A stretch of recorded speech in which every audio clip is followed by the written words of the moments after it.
although he has been, I think it is fair to say, since it's part of your great book, Kaddish, your kind of anti-memoir, he has been very open about the complexities of his Jewish identity in relationship to Judaism.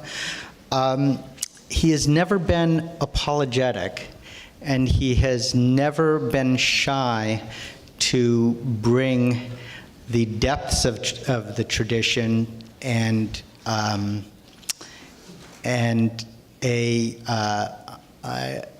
unapologetic joy in that in the Jewish tradition to the American public life. And I think that's part of a long trajectory of American Jewish intellectual life, but it's an extraordinary thing, and I personally thank you for it.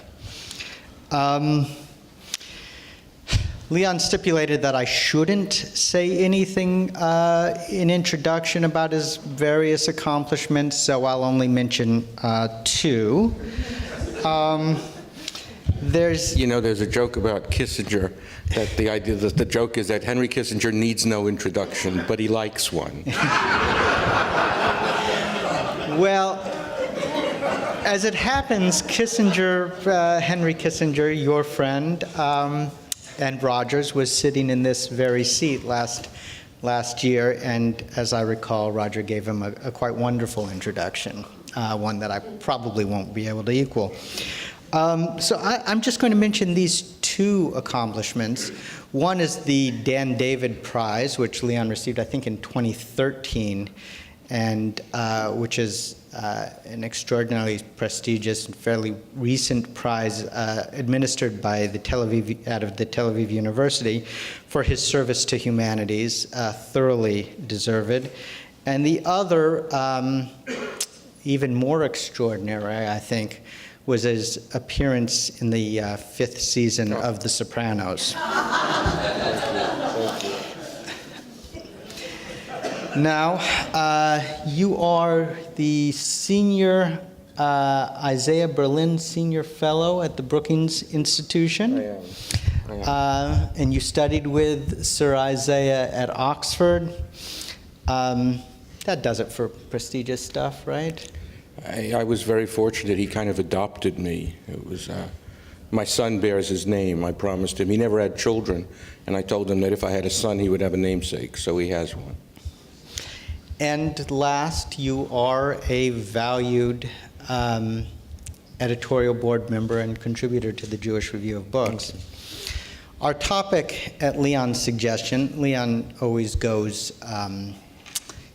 modest, low-key. Our topic today is the soul of American Jewry. I actually think that is a modest subject, but go ahead. Yeah. Well, that leads to my first question then. So, you remember that brilliant, well, I'll say it's brilliant, and we can both say it's brutal, review of Jonathan Safran Foer and Nathan Englander's New American Haggadah you wrote for me? I do. Yes. So in there, I won't quote, but you excoriated American Jewry for its shallowness, its lack of seriousness, its disinterest, its diffidence about mastering our tradition and its principal language, Hebrew. And I'm sure we'll get back to all that criticism, but let me challenge you by going the other way. What have we American Jews done right? What are our achievements? Yeah. First, I want to thank you for having me here. I am a devoted reader of this journal of yours. And actually, one of the things American Jewry has done right in the last 6 or 7 years is what you do. So.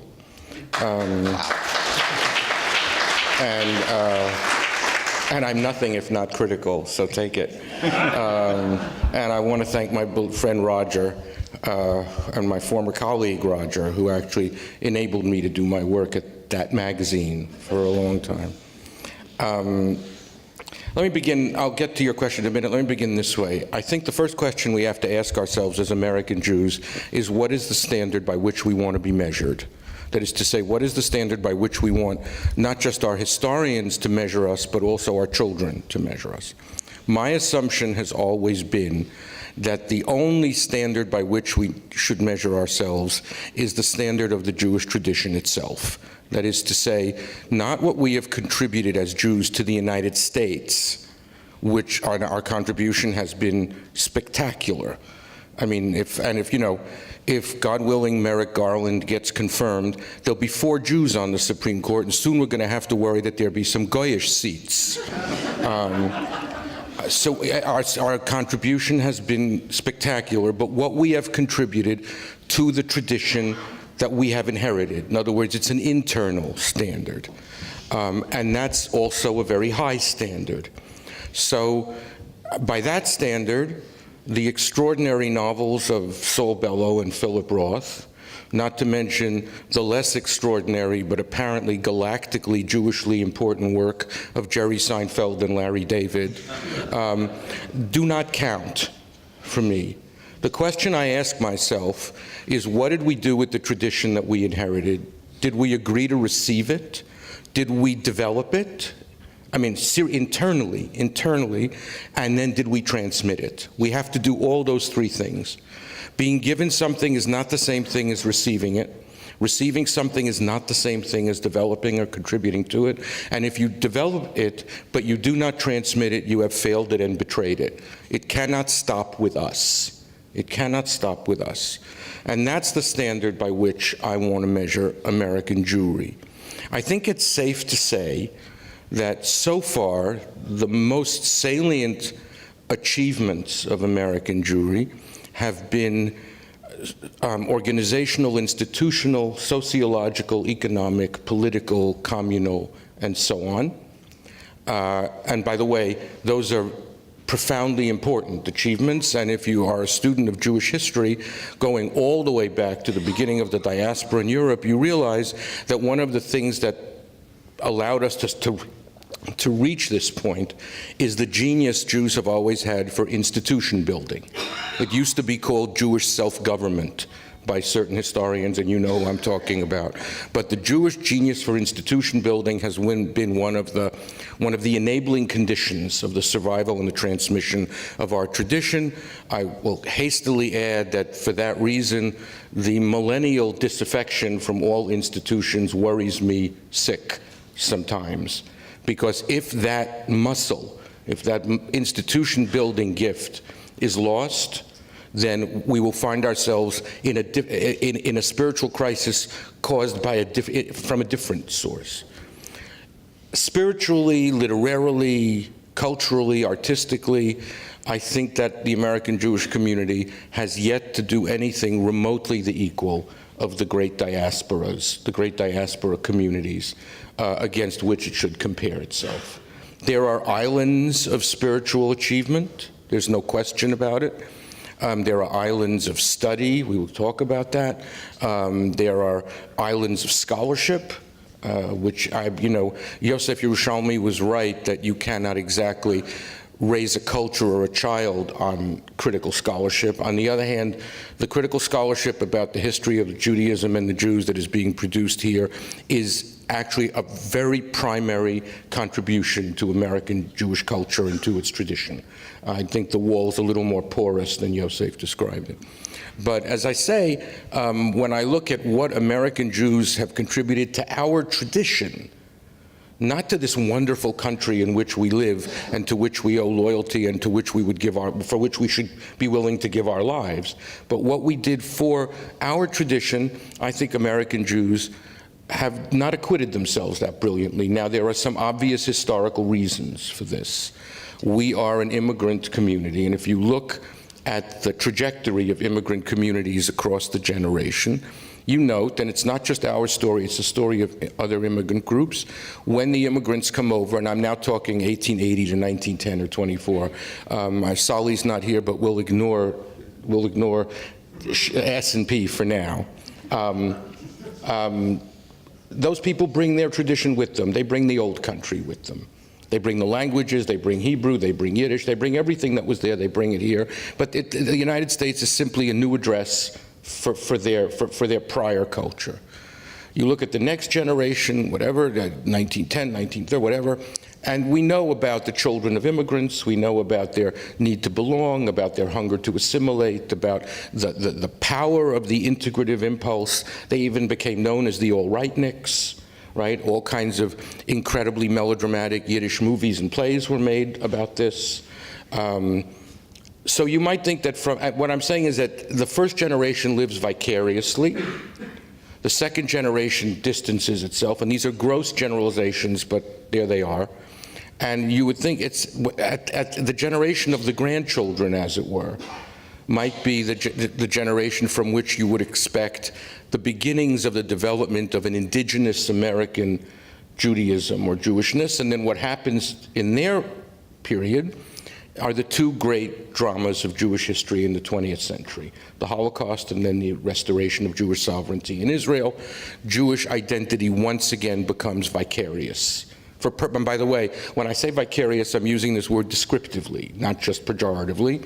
Some of this vicariousness is the foundation of our solidarity with our Jewish brothers and sisters in Israel and elsewhere. All Jews should live vicariously through all other Jews. Maybe that's what Kol Yisrael Arayvim Zeh really means. But still, there remains the question for me, when will the American Jewish community develop resources of its own? Right, so we're 5 minutes in, and I think you still haven't named a great achievement of No, I said there Jewry. are, I mean, there well, are... institution building. No, there are islands, there are spots of study, of religious growth. So let's name Lakewood. Lakewood, Yeshiva why do you want to start with University. Lakewood? I don't know, start somewhere. I mean, just, no. Okay, yeah, Lakewood, that's it. That's right. Thanks for having me, right? That's just There's Yosef Chaim Yerushalmi at Columbia, and there's Lakewood. Look, I think that the American Jewish community, let me again back up. I think that we have developed since the 1960s an overly ethnic conception of ourselves, a kind of hyper-ethnic conception of ourselves. In the early decades of the 20th century, when there was social discrimination, anti-discrimination against Jews, nothing, God knows, like there was in Europe, et cetera, et cetera. There were certain struggles that were made by certain Jewish institutions. We finally got to the place we wanted to, and when we achieved a certain level of comfort, we, and I date this actually from that very important book by Pat Moynihan and Nat Glazer, Beyond the Melting Pot. It was decided that actually that it would be not only that it would not only be true to call ourselves an American ethnic group, but that it would actually be a fulfillment of the promise of America, and it is in some way. That is to say, in America, that hyphen that we have, that golden hyphen, that is both the reflection of and the guarantor of pluralism in this country. We all come from somebody else. We're all certain inflections of Americanism and so on. We basically agreed to think of ourselves substantially as an ethnic community. Now, the problem is that we have always been more than just an ethnic community. We have been a culture, and we have been a religion. Now, we can argue about the relations between those two, blah, blah, blah, but we have been much more than an ethnic community. The problem with an ethnic definition of ourselves is that it leads to a certain kind of anthropological relativism. In other words, in an ethnic definition, every expression of an identity is valuable and even equally valuable. So I like Rambam, and you like knishes. Right? And together we'll be Jews, because these are all expressions of the folk, of the people. Authentic, and authenticity is, of course, the controlling value of ethnic expressions of identity, when in fact, every expression of Jewishness or Judaism is not equally important or equally valuable. I mean, I'm a Galiciana, so I would recoil in horror if knishes were to disappear. But if the Rambam were to disappear, or certain other things were to disappear, the damage would be infinitely greater, infinitely greater. And so I think that was one of the reasons that American Jews began to be satisfied with expressions of their Jewishness that didn't rise to the standard that we customarily held ourselves to. I've got nothing against klezmer. I've got nothing against Jewish cuisine. I've got nothing, well, I have something against Jerry Seinfeld and Larry David, but never mind. All this is all very good. It's all very authentic. It's all ethnically Jewish in some way. It's certainly not Jewish, but we can do more. But we can do more. And by more, I mean things in the realm of the spirit and the arts, et cetera, et cetera. And that, frankly, I don't see. I don't see. The other thing that American Jewry has done, which has troubled me over the decades, is that it's over-politicized its conception of its identity. Most American Jews know infinitely more about their political positions as Jews than about their religious positions, their philosophical positions, their linguistic positions, et cetera, et cetera. And this, I think, and the American Jewish community has a sacred duty to do everything it can to secure the security of the State of Israel. But the community as such is not a lobby. We are not a lobby. And it's very important to remember that. It's very important to remember that. So for that reason, too, American Jews seem to me to have not asked enough of themselves. Okay, so let's forget about achievement. Let's go back to failure. Good, much more comfortable with that. Good. And set aside the lobby, at which we've been largely successful. Brilliant. Very AIPAC is actually one of the supreme examples of an ethnic group in America playing by the American rules. It's actually and that's why other ethnic groups in America have been imitating AIPAC for 20 years now. So let's talk about the religious movements of American Judaism, the standard flavors. Reform, conservative, Orthodox. If you want to talk about Reconstructionism, we can talk about or whatever else, but how have they fared? I think that, well, if you want to go movement... their job is our job, their job, is to receive and transmit the tradition, right? That's... Absolutely, absolutely. Let's start with the Orthodox, among whom I live and daven in Washington, and among whom I'm raising my son. Though I always refer to myself, Harry Wolfson, the great scholar of philosophy at Harvard for decades, used to refer to himself as a non-observant Orthodox Jew.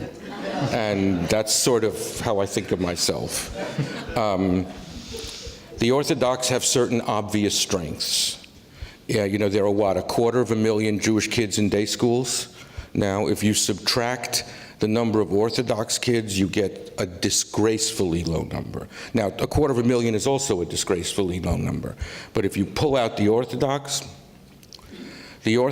certainly have more direct access to the tradition.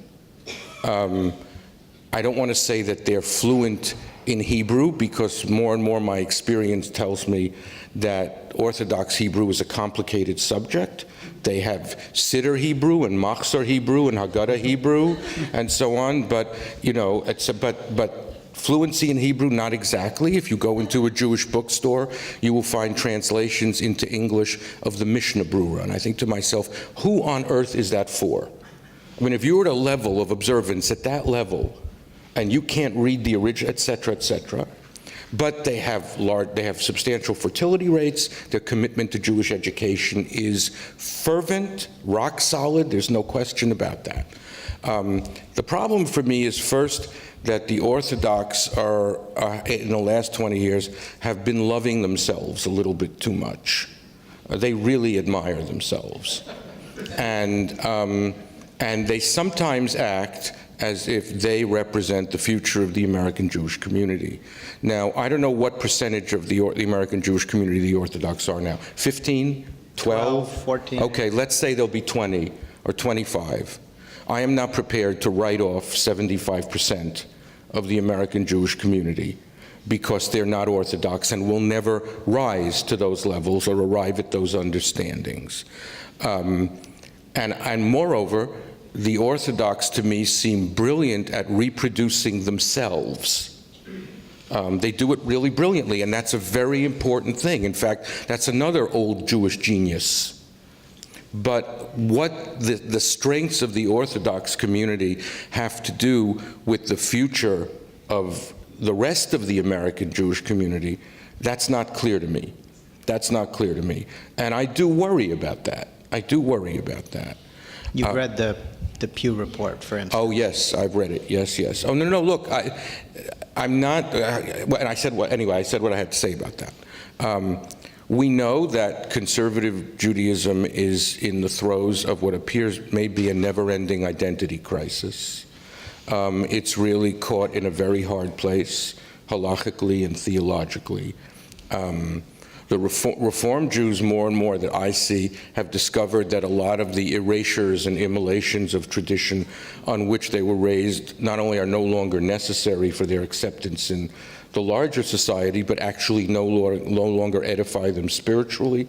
More and more Reform Jews and Reform congregations that I know are actually moving, to me, interestingly and quite stirringly, into closer proximity to study, to observance, certainly to Zionism in Israel. So, I mean, I think that you know, what matters to me most is two things matter to me. One is, I don't believe you can be a serious Jew without a worldview. That is to say, I think that even though Judaism is a series of practices and behaviors, and we can argue about where they go relative to what, and even though Judaism is an ethnicity and so on, I think that to have any serious relationship to Judaism, you have to hold certain philosophical beliefs. Which are?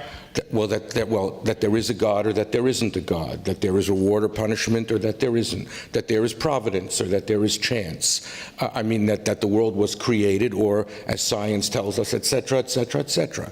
I mean, you know, the difference between, and this goes back to what Shai and Sali were talking about earlier.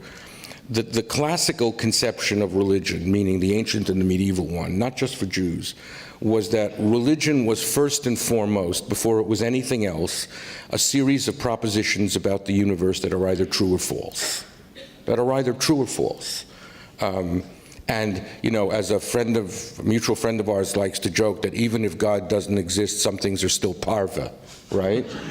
But actually the joke's not that funny, because it really does matter.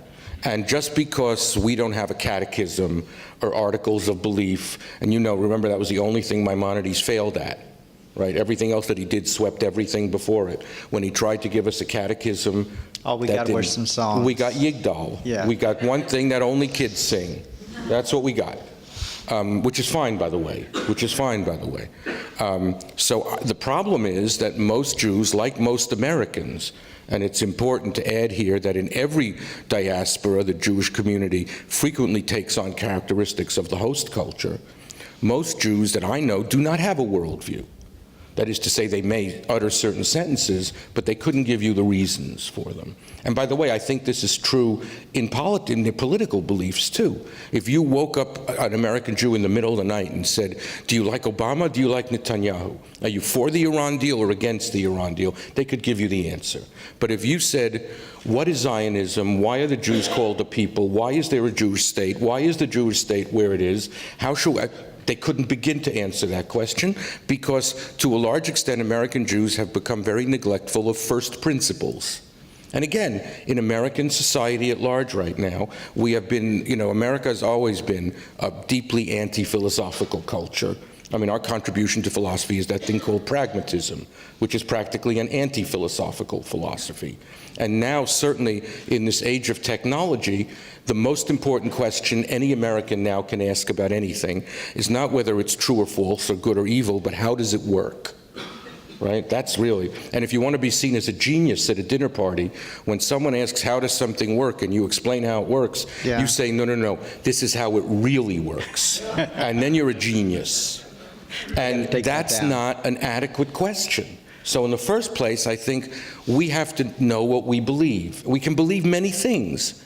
We have no catechism, but we cannot abandon the question of convictions. And by the way, the Orthodox are as guilty as that, as many other Jews. I actually want to go a little personal, and because you've said the Orthodox, they, I daven among them. Yes? We've talked about continuing tradition, but we haven't talked about rebelling against tradition. Yeah.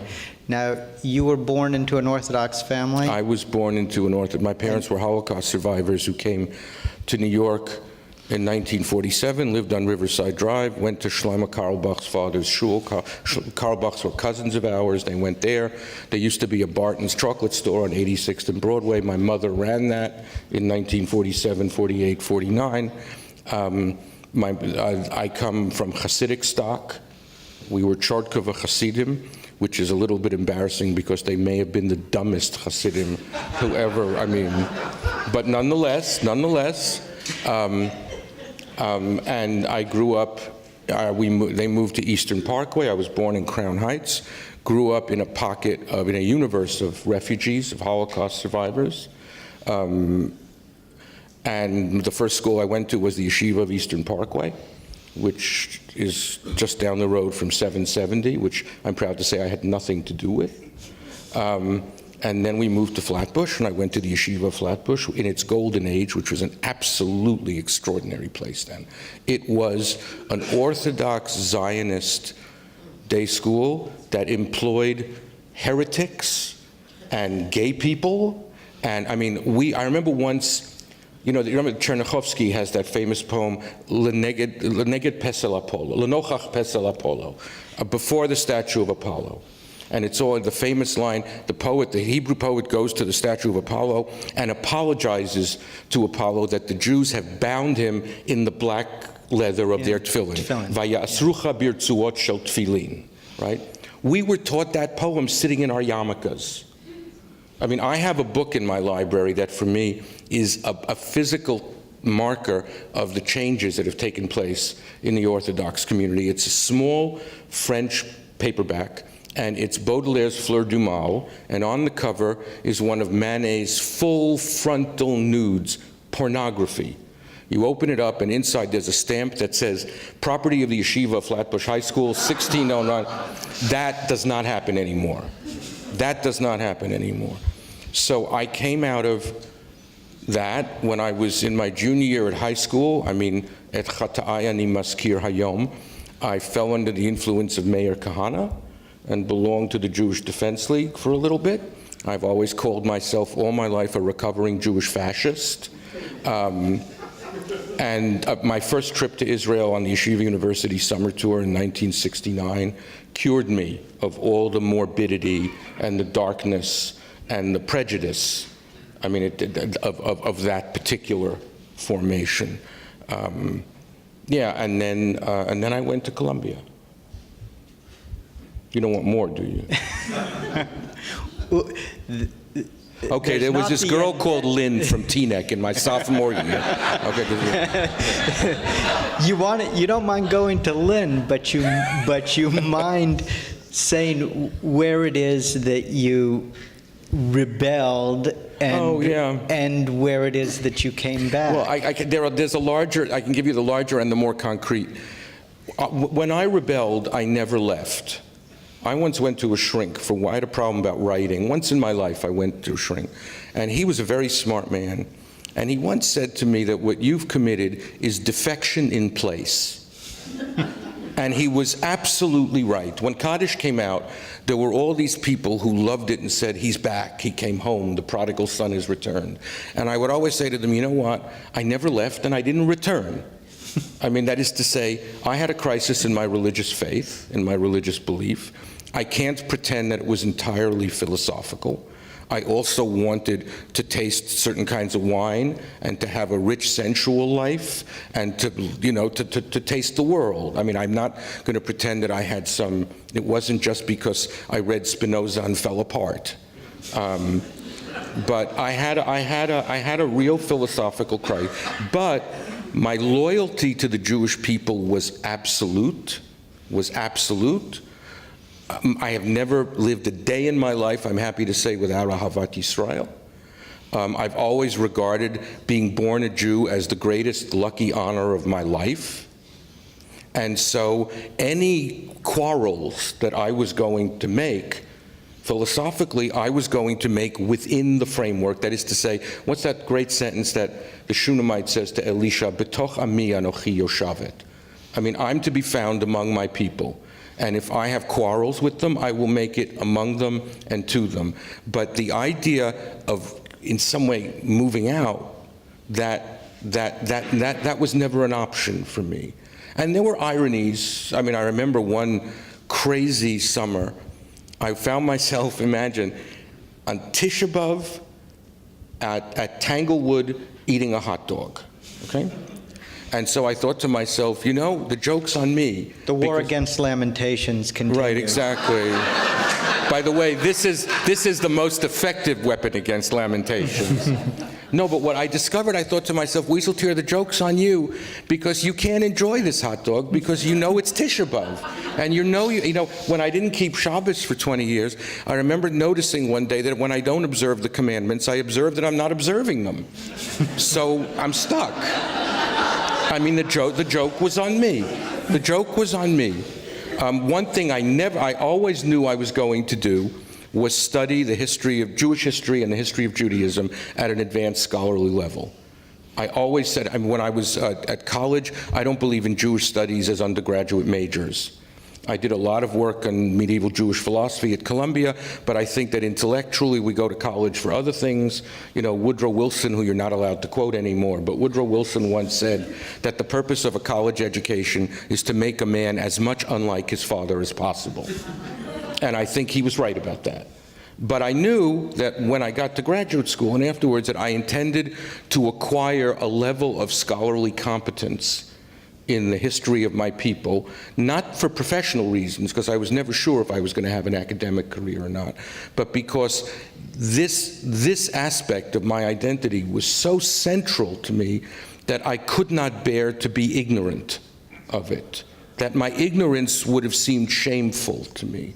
And so even in the period in which I was eating, and not in the period when I was not enjoying hot dogs at Tanglewood on Tisha B'Av, but it was really a waste because you would have thought that would be a real, there's an apocryphal story about Oscar Wilde. Apparently the first time he tasted ice cream, he said, "What a pity this isn't a sin."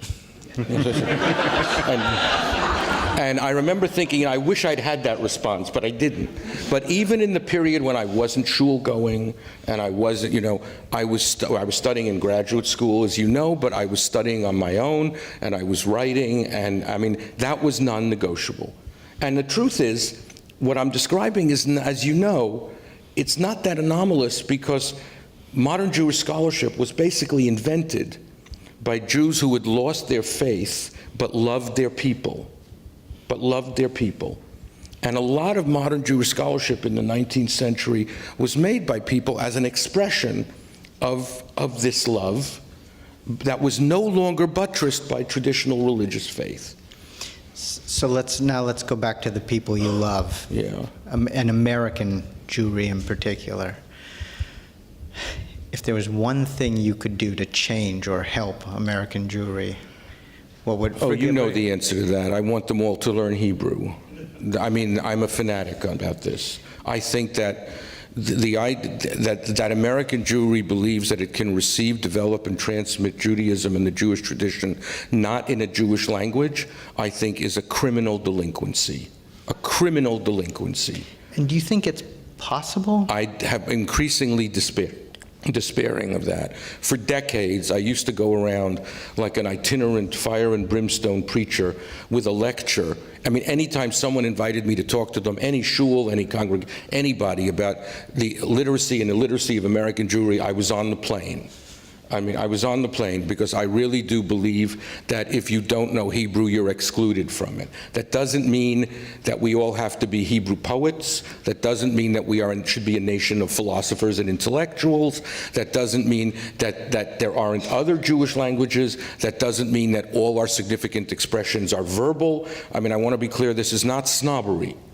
But I really do believe that that until American Jewry learns Hebrew, it will be, I mean, vast quantities of the Jewish tradition, vast quantities, infinitely greater quantities of the Jewish tradition are slipping through our fingers in conditions of prosperity and security than ever did in conditions of oppression and poverty. Now, I'm not saying that that a little anti-Semitism is good for us.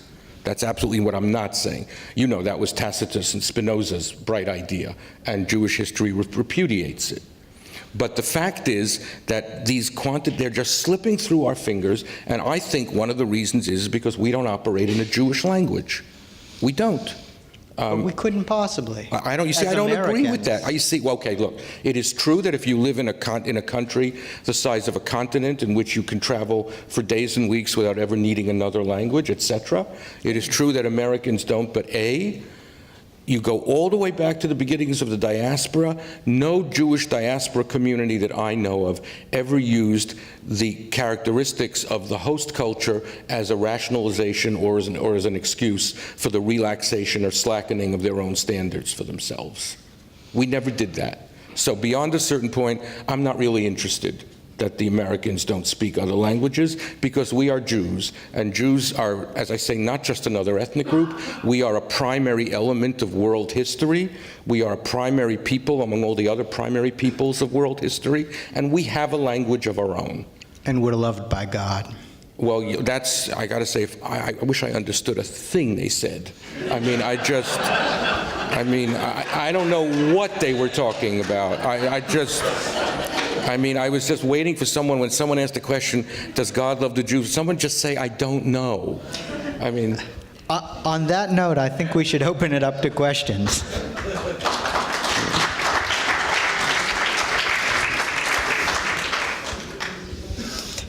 In the back, towards the right.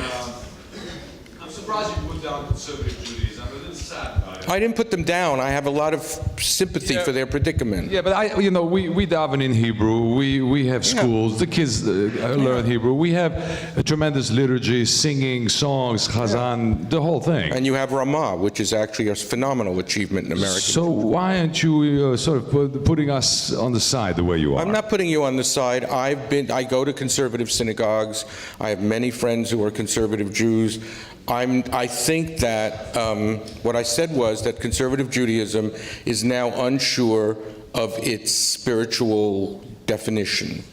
I think, this, by the way, was inevitable, because conservative Judaism lived for a long time as a kind of halfway house between Orthodoxy and Reform, when Reform meant a certain thing, and when Orthodoxy meant a certain thing. That position of the halfway house has now been undermined for a whole variety of reasons.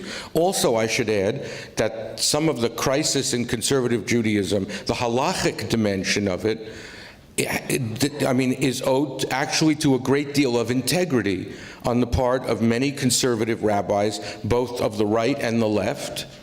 Those who believe that women must be ordained and those who believe that the tradition won't allow it. There are arguments with integrity, I believe, on both sides, and that division of opinion was a kind of classical, I don't want to say it was a schism, maybe it was a schism, but it certainly had certain classical features of the kinds of schisms that we know about in Jewish history. I think that one of the most positive developments, and it's coming in Israel, that the insistence of American conservative and Reform Jews upon being respected and attaining religious legitimacy in Israel is going to enrich the spiritual life of Israelis. I think that more and more Israelis are now discovering that the only options are not alienating rabbis with long beards and guys with shaved heads on the beach, right? That there actually is a whole range of spiritual options that modern Judaism makes available. And I think that actually, it's not just that Israel will do American Jews the favor, kiviyachol, of recognizing them, I mean, which is a very condescending way to put it. I mean, look, I should add, you asked me, in my view, the most important, the most positive thing that could happen in the Jewish world would be for the chief rabbinate to be abolished tomorrow morning. That has always been my view. And I think that the conservative and reform pressure on Israel and the rabbinate is actually going to enrich the religious life in Israel. There's no doubt about that in my mind. But et cetera, I mean, it's just a... In the middle. Would it be fair to say that conservative Judaism has a lot of what you were thinking about American Judaism needs to have a soul, and the fact that conservative Judaism is fairly stated potentially a dying movement in the United States is reason for pessimism about the soul of American Judaism? Look, you know, the question of pessimism is very painful. I mean, my own view generally is that in almost every subject, there is always ground, there are always reasons for pessimism and always reasons for optimism. Generally, I think that it's pessimistic or optimism about what and with respect to what. I think one thing that the Lubavitchers have right is their idea that basically it's one neshama at a time. That basically what really matters is that more and more Jewish men and women, and by the way, I'm not talking about children here now, I'm also talking about adults. One of the things that worries me is, you know, we get so caught up, and rightly, in the question of educating our children that a lot of American Jewish adults who worry about educating their children are not sufficiently educated, which, by the way, is one of the reasons they're frightened out of their minds by BDS on college campuses, because they didn't pack Jewish knowledge with their kids' lunch when they sent them to school. And too many Jewish kids are not adequately prepared. These are not difficult questions to respond to. Really, they're not. But you need knowledge. You need knowledge, and you need the pride that comes from knowledge. One of the great things about knowledge is that it instills pride. And if you know something, you're not in an attitude of weakness towards it. You know, I often thought that in American Jewish life, American Jews are noisier the more ignorant they are. They've got to cover it up. They've got to hide it.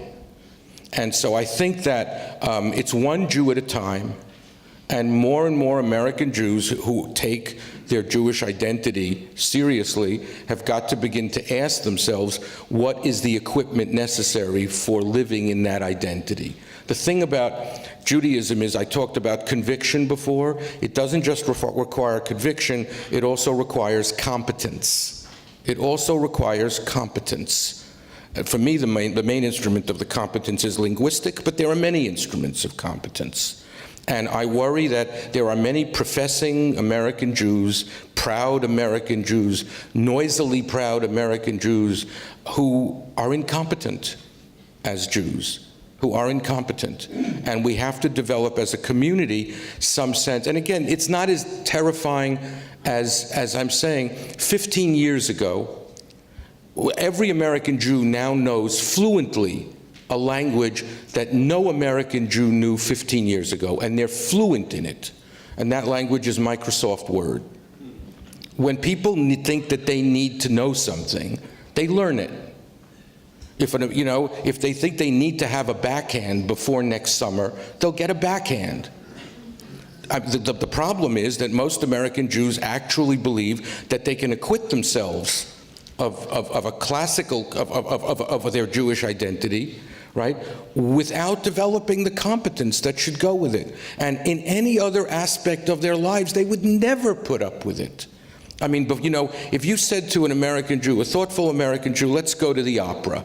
They're doing La Boheme. They're doing it in 2 places in New York tonight.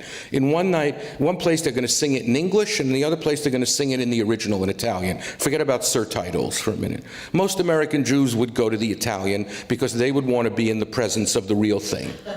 They would actually want to hear La Boheme as it was written. And they would know that if they went to hear La Boheme in English, they'll sing some of the melodies, but they'll have a slightly guilty conscience about it. They'll know that they didn't see it, they didn't hear it, it wasn't La Boheme. And I think we have to develop a conscience of that kind about the equipment that we need to be competent Jews. And again, that's across the denominations. Orthodox Jews know Gemara. I got to tell you, their knowledge of Jewish history is painful to behold. not to mention Jewish poetry, all the other genres of Jewish literature. I mean, in other words, what interests me is that Jews should have a kind of universal sense of the scope of Jewish civilization, of all of our resources, And then you can pick and choose. Obviously, there are different kind of neshamas, there are different kinds of souls with different sorts of inclinations, and you kindle to mysticism, and I kindle to rationalism, and he kindles to Talmud study, and she kindles to davening, and whatever. But basically, the whole map of what Jewish civilization was, and what degree of familiarity with that map should be necessary for us to have a clean conscience about our identity as Jews. And that's what I'm talking about, and it goes for all of them. And I'm not saying that I'm looking forward to a nation of intellectuals. That is absolutely not what I'm saying. You said that religions were first a series of philosophical truths about the universe. You've also said that you're not asking for a community of intellectuals. Where is the philosophy in Judaism? And when you say that Jews need to have a philosophical worldview, do you mean Jews need to think seriously about philosophical questions and come to some sort of answer for themselves? Or do you think that Judaism actually has a system in place already and it's not subjective?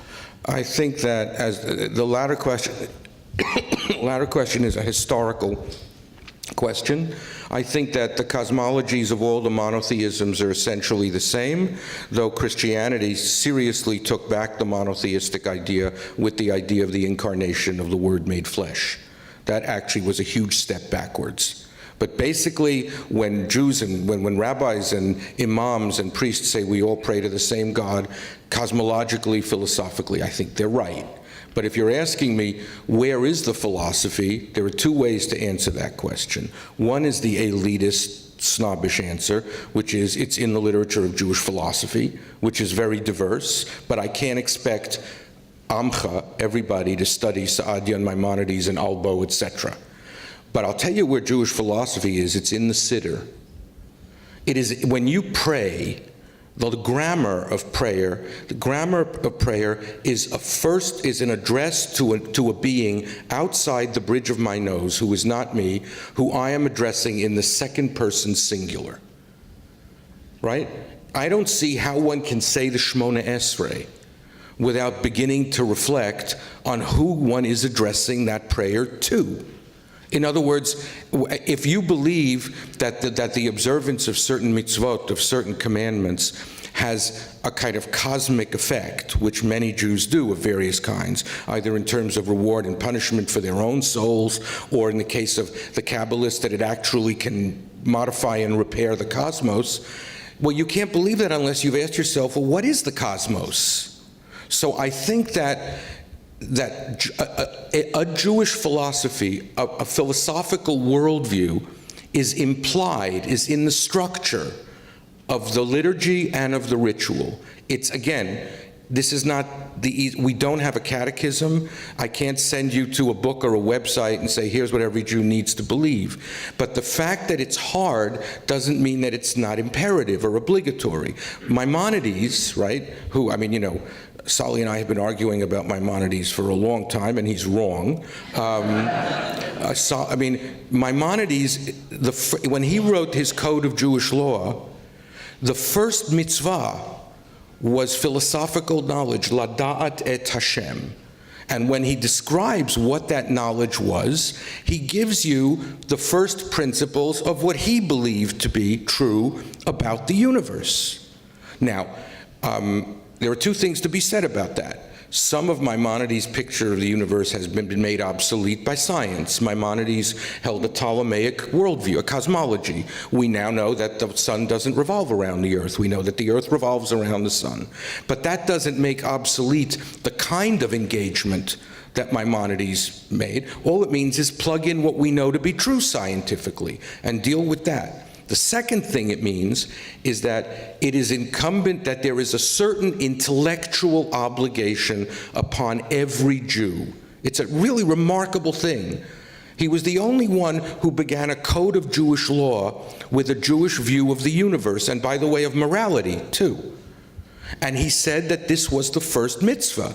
By saying that it was the first mitzvah, he didn't just say it was obligatory like all the mitzvahs.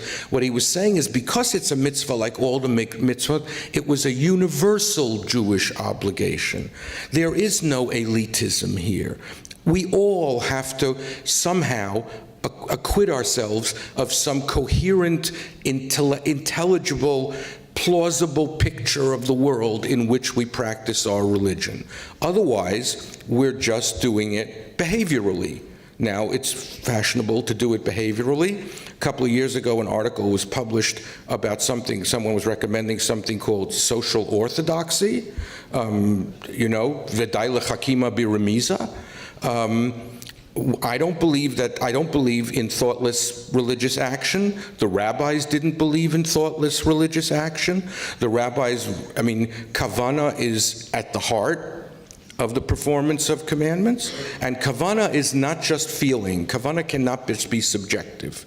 It can't just, this is what we again, going back to what Shai and Sali were saying, my desire to believe that something is true has no bearing upon whether it is true or not. None. And the whole modern theological religious approach, according to which it's no longer about objective truth, about propositions about the universe, but it's about inner states, it's about subjective truth, whatever that means. So it's about fear and trembling and dread or loneliness or anxiety or ecstasy and bliss and hitpalut, and it's all inner states. All that is fine. Human life will never suffer from too little feeling. Human religion will never suffer from too little feeling. There's no danger that anyone's going to legislate emotions out of religious life. But if we're talking about, if we believe that we cannot, in good conscience, practice a religion and address God unless we have some sense that there's some truth behind this, then all the intensity of our religious feeling, as far as I'm concerned, doesn't matter. We have other work to do. So that's how I would answer your question. And people could go about it at whatever level they want. Again, Maimonides, it's not just Maimonides, the ancient rabbis said, Dibra Torah kilshon b'nei Adam. The Torah spoke figuratively and in metaphors because they realized that we are not a nation of philosophers, and it tried to give philosophical truths certain imaginative forms, certain literary forms that ordinary people could understand and thereby get to some sense of what is the universe in which they're living. I know that's a very long answer, but that's my answer. Hi, you described yourself as being born into an Orthodox family, and you. I'm quite certain about that. Yes. And I trust you on that. And you described your sort of arc of experience in rebellion, and you said you never left and you never returned. But Professor Socher's question that you were responding to had to do with you referring to Orthodox Jews as they and them, and you never directly addressed that particular all right. thing. And you continue to say they and them. My framework is, before I care about orthodoxy, conservative, reform, reconstruction, renewal, and whatever else, I care about Judaism. That is to say, about the entirety of the Jewish tradition, which doesn't belong to any of these denominations, about the entirety of the tradition that we inherited. I raised my son in an Orthodox shul, not because I believe some of the things that Orthodox Jews believe, but because, as an almost quantitative matter, there is more of the tradition on view there available to him than he would find anywhere else. If I wanted to teach my son the history of Western art, and I had a choice between taking him to the Akron Museum and to the Metropolitan Museum of Art, whereas I'm sure the Akron Museum has masterpieces, because every regional museum does, I will take him to the Met because there is more of Western art on view there. And it is, as I say, almost a quantitative matter. And I need him to see that we had prayers and poems and laws and rituals, and I need him to see the language, which he knows, thank God now, in which these take place. It's really about, so when I say my framework actually You know, I don't worry about the survival of Orthodoxy. I worry about the survival of Judaism. And I don't worry about the survival of conservatism. I worry about the survival of Judaism. And that's my primary duty, I believe. And by Judaism, I mean the sum total of what we have. And you know, you can see it. You can go to the library and see what it was. On 16th Avenue in Borough Park, there's a bookseller named Beagleisen with one big room. And if you go into that room, the entirety of the Jewish tradition is in that one spectacular room. Sometimes I get the kind of goose flesh when I walk in there that I get when I'm on the Amalfi Coast and I can see Capri. I mean, it's really, really gorgeous. What I want is, and again, and if in all the denominations more of it gets across, if we transmit more, the more we transmit, the more faithful stewards we will have been, the more we will have, you know, it's scandalous. This tradition made it down into our laps against the most extraordinary odds. It wasn't supposed to make it this far. And I don't know whether God loves the Jews or doesn't love the Jews. I don't know whether it's miraculous or not. But if it's made it this far, then shame on us for letting it die on or wither on our watch. Really. I mean, it's almost a matter of honor. You see, no. But what I mean is it's not a matter of faith. It's a matter of honor, of personal honor. I don't understand how a thoughtful Jew can recognize that all this, whatever but this, and you can define it in 100 ways, made it to us in 2016 against all the oppressors and all the persecution and all the neglect and all the ignorance, made it all the way to us, and we're going to behave casually about it? I mean, I don't think so, except that we are. On that elevating note, thank you, Leon.